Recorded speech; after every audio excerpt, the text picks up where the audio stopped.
Sing my tongue the Savior's glory, of his flesh the mystery seen, of the blood all the price exceeding. Hello and welcome to this week's installment of Eucharistic Amazement. I'm doing a 52-week-ish session on the Eucharist. And last week we concluded with the document from the bishops. And to be quite honest, it ended a little bit more abruptly than I was expecting. I was kind of reading and praying about it as we went along, and then it ended. So here we are at kind of a transition week or two or so. And I thought I'd take this opportunity just to talk about a couple of things that we do or that we don't do here at Good Shepherd in our celebration of the Eucharist. I think that Good Shepherd has a beautiful way and a beautiful tradition of celebrating the Eucharist. Some of those things are kind of unique to Good Shepherd, and they're quite beautiful, and then some of those things are you'd find every place. And I am not by any means on a mission to change how we do things at the liturgy, although sometimes people think that I do. I really want to trust the community and how things have been done. And we have a liturgy commission here, a worship commission that talks about the liturgy and talks about different aspects. And the general policy is you'd want to kind of see how things are done first before a pastor might make any changes. And I try to do that as much as possible. There are some things that it's like, I can't do that, or that's too weird for me, so I won't do that. And some things as I come here, it's just the way I've always done it, and I didn't realize I was making a change, and this is the way I've always done it. So that happens sometimes too.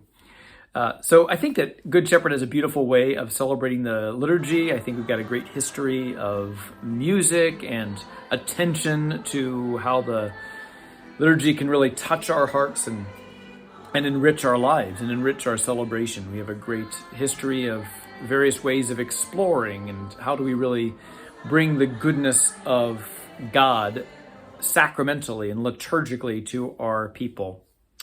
But there are a couple of things that changed during the COVID time, and I just thought I'd address those here. One of those is we used to have the custom here at Good Shepherd where a family or a group of people would come and bring the gifts and place them up onto the altar. And there was kind of a whole procession that happened, and one person would put the corporal, I think, out, and then another person would put the host, and they'd kind of stand there, and then they'd all hold hands and bow together. And when it worked, it was lovely. It was really a nice symbol of the community, setting the table and bringing those things. However, at least in my presiding experience, it didn't work more often than it did. I also heard comments that some people didn't want to bring up the offertory because they had mobility issues or whatever, and they didn't want to come up the steps to bring the gifts to put them on the altar. And so we were kind of excluding the possibility of some people bringing up the gifts. And as a parish that loves to say and sing all are welcome, it just didn't seem to match very well. And I'll tell you also a personal story. And one of the things, sometimes lots of things go on at Mass, and sometimes I can get things can bother me and get under my skin. We had a beautiful Mass for my installation when I was installed here in 2018. It was, I think in October. It was the feast of the canonization of Oscar Romero, St. Oscar Romero, and Archbishop rededicated our chapel to the St. Oscar Romero Chapel. It was lovely. My parents and my family were there, and they were asked to bring up the gifts. And a new song to me, I had never heard the song In Every Age before I came here, at least not to my knowledge. And there was a gorgeous rendition that John Roginski put together with the choir and the musicians and everything. And I was just amazed, and I was in awe, and I came to to listen to some of the practices, and it just lifted up my heart. And I was so excited for my family to just experience how beautiful this is. And it got under my skin that they were asked to do the gifts, and they were back there in the back of the church, in the narthex, for like 5 minutes as they were explaining the whole process of how this works and how the thing comes in. And I would have just loved for them just to enjoy and experience this beautiful liturgy instead of this long instruction that it took to instruct people how to bring the gifts forward. And that really got under my skin. I'm like, you missed the best song. It was so beautiful. I wish you could have heard it, but you were getting the instructions this whole time, and the sound is not nearly as good out in the narthex as it is in the church. So that really kind of frustrated me. And then I saw it many, many times that it just seemed to take forever to explain how the process works. And again, it was beautiful when it worked. And when people knew how to do it and a family did it well, it was lovely. But we have put a stop to that because it seemed like it was a lot of work for something that often didn't go well. Sometimes it did, and sometimes people felt awkward, and so we just kind of moved on. So for a couple reasons. One is that more people can be involved. Two, it's really the way that it's supposed to be done. We have what's called the general instruction to the Roman Missal, and it does say that the gifts are brought forward, and then the priest or the deacon receives the gifts and then places those on the altar. So it wasn't exactly the way that the instructions say that we're supposed to do it.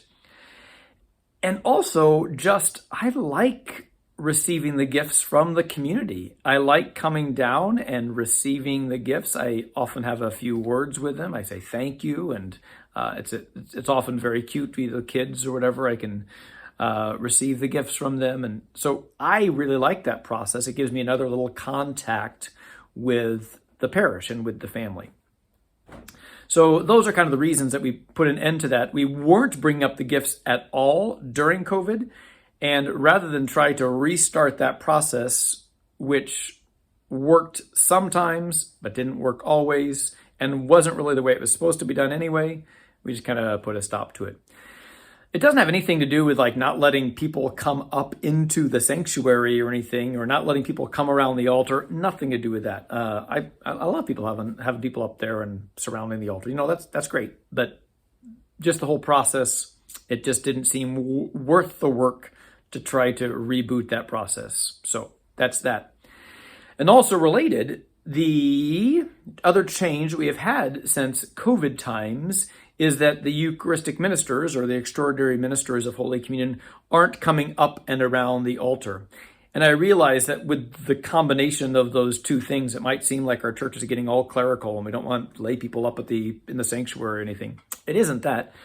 It's just the fact that we don't have the number of ministers at this time that requires us to do that. Currently, we are still not distributing the precious blood. And so there is plenty of room down at the bottom, and I don't really need the help distributing the various vessels to the ministers of communion. So it just works out more smoothly. It also works out, at least for me, and I used to go around the outside and distribute communion. I'm happy to do that again. There's nothing wrong with that. But again, it just seems more efficient for me just to go and get those two on that side, and then come over and get those two on that side. And it seems to go pretty quickly that way. So that's why that is. But I could see that there would be, now there's never any lay folks that are coming up in the sanctuary. Just the way those two things have combined. But that's not at all the purpose or the mission of those things. Now, on a related note there, as we have amazement with our Eucharist, we do know that the body, blood, soul, and divinity is present in the host and in the cup. It ceases to be bread and it ceases to be wine, and it becomes the precious body and blood of our Lord. And so even if we don't distribute from the cup, you're not getting cheated out of only half of Jesus. You still get the whole Jesus.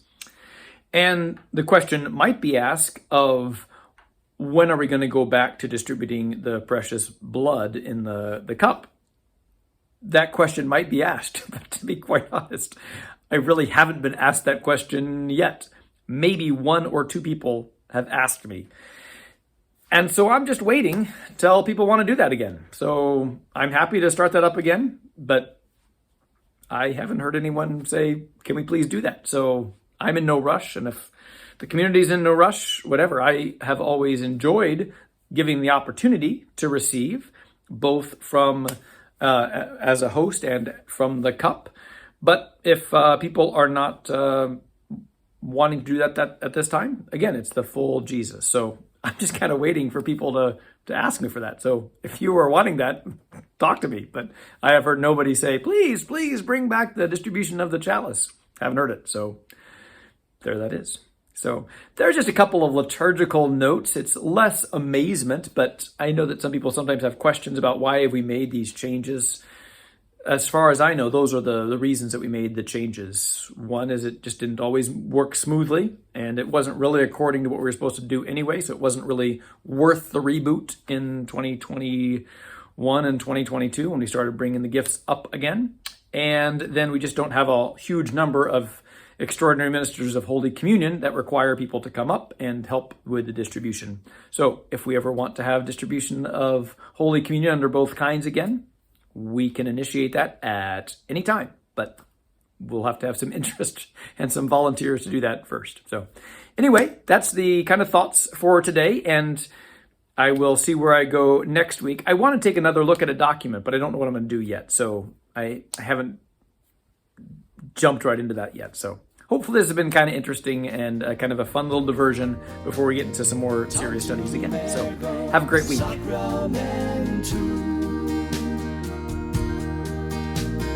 Tantum ergo sacramentum. Tantum ergo sacramentum.